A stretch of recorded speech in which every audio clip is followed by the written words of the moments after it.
Hey everyone, I'm Lyle Burks with the Viking Speaks. This is the 48 Laws of Power.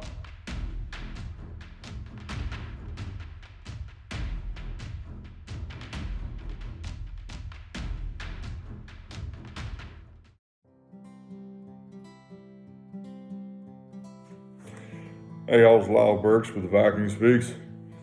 Welcome back to the 90-Day Challenge. This is day 32, covering the Law 2 of the 48 Laws of Power. Never put too much trust in friends, and learn how to use your enemies. Now, on this second day of January 2021, I have to first state that this law creates a little bit of turbulence with me. As the few friends that I do have, I hold dear. So just understand that what I'm about to say does not necessarily apply to myself personally, but is merely the restatement of the law as Robert Greene wrote it in the book, using historical facts or circumstances. He always starts the book chapters with a quote, and on this one he says, "Be wary of friends. They will betray you more quickly, for they are easily aroused to envy." Now, what he means by that is you could have a friend that's close and you bring them in for a job or to help you with something. Let's say you have a new position of power at work, or they use times where people gain power in leadership, such as Michael III of the Byzantine Empire. He became the new ruler, the new emperor. Or in the Sung Dynasty, the Chinese Emperor Sung. Talking about the Byzantine Empire, Michael III had assumed power, and he was surrounded by a bunch of murderers and plotters, everybody who was generally an enemy of his, and at any turn would most likely do whatever he at least thought would have done whatever they could to dethrone him, whether it be through murder or conspiracy, you name it. That was just kind of the way things went back then. So, being concerned for his role, his life, and maintaining power, he wanted to hire somebody that he could trust as his counsel. Now, years before, he had been out at the stables when a couple of horses had gotten away and nearly trampled him.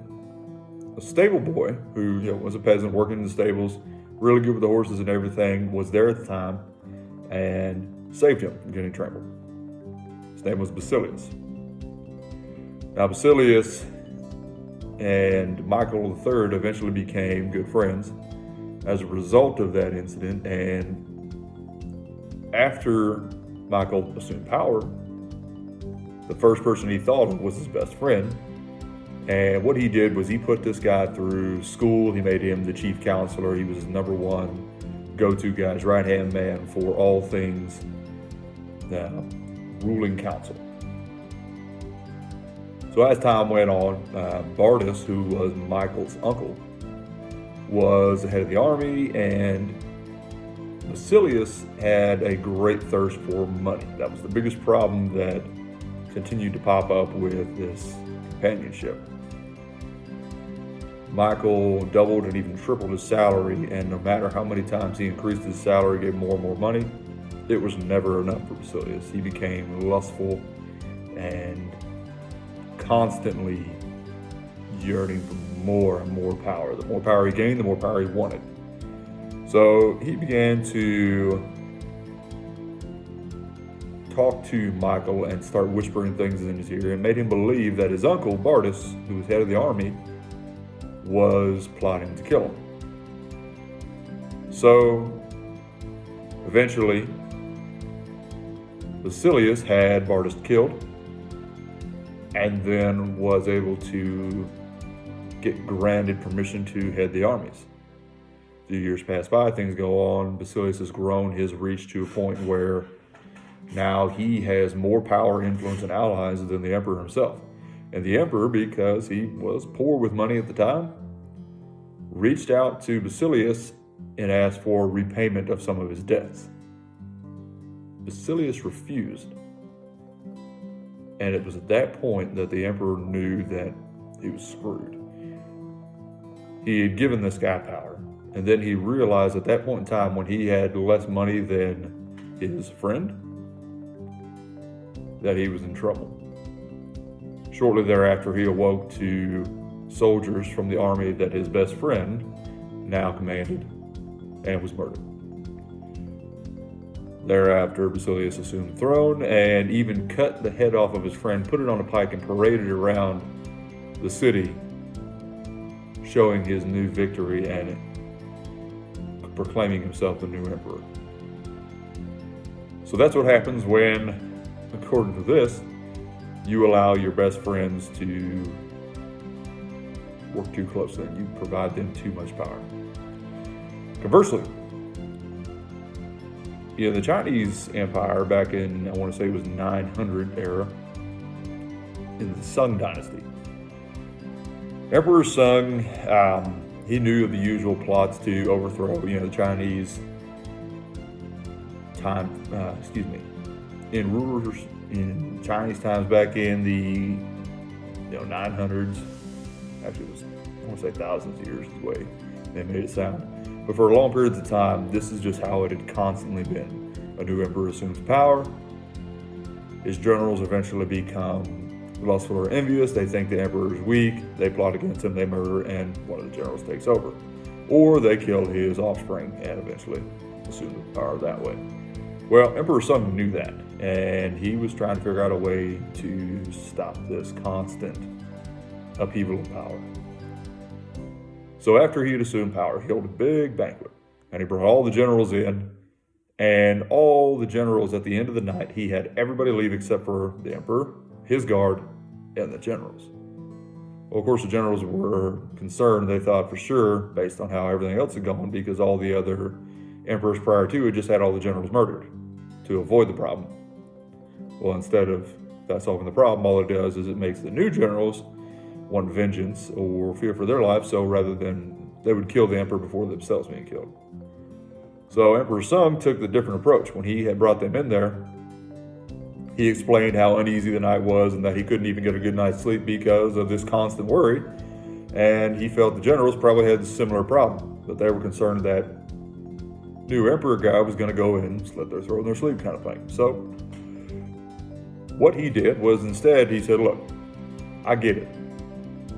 There's a constant turmoil with power here in our empire. So what I want to do is instead remove you from all concerns. I'm going to give each of you grand estates, massive wealth, and you may go live your lives in peace, surrounded by women, family, and doing whatever it is you want to do as long as it's not here. Well, the generals were kind of astonished, thinking that, hey, they were going to get murdered that night. No, he granted them freedom and luxury and wealth and the opportunity to live the rest of their life in peace and happiness. They all took it and went on about their merry way. And he continued to do that with all of his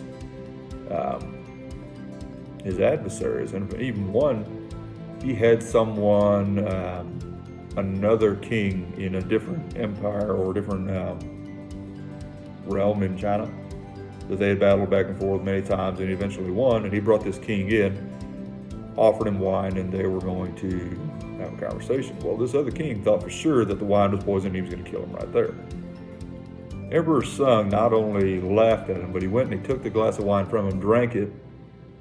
He's like, pretty much, dude, are you happy now? I'm not going to kill you. I want to offer you a job. At that moment, he made a powerful ally. And he, from that point on, the other king was a fierce ally, loyal to a fault. So, goes on to talk a little more about how you have to be careful when you bring friends in, because they do indeed take, and they believe that, now let's say if you go to a powerful position and you bring your friends along, you will gain, or you give them a position within your power, that they actually begin to believe that it was their own doing that gained them this new position and this new prestige. So they become envious, they become boastful, braggadocious, and oftentimes it leads to problems. It degrades the friendship, and eventually it becomes catastrophic in the end. On the flip side,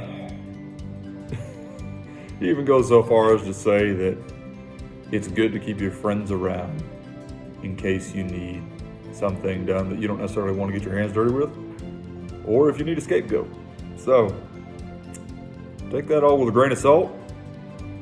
This is the second of the 48 laws of power. Yeah, this one gives me heartburn. But I'm not here to talk about my opinion on these. I just want to make sure you guys get a quick, easy way to digest this. If you want more information on it, again, I'll provide a link for the book in the description below. That's all I got for today. I'll see y'all tomorrow. Much love. Bye now.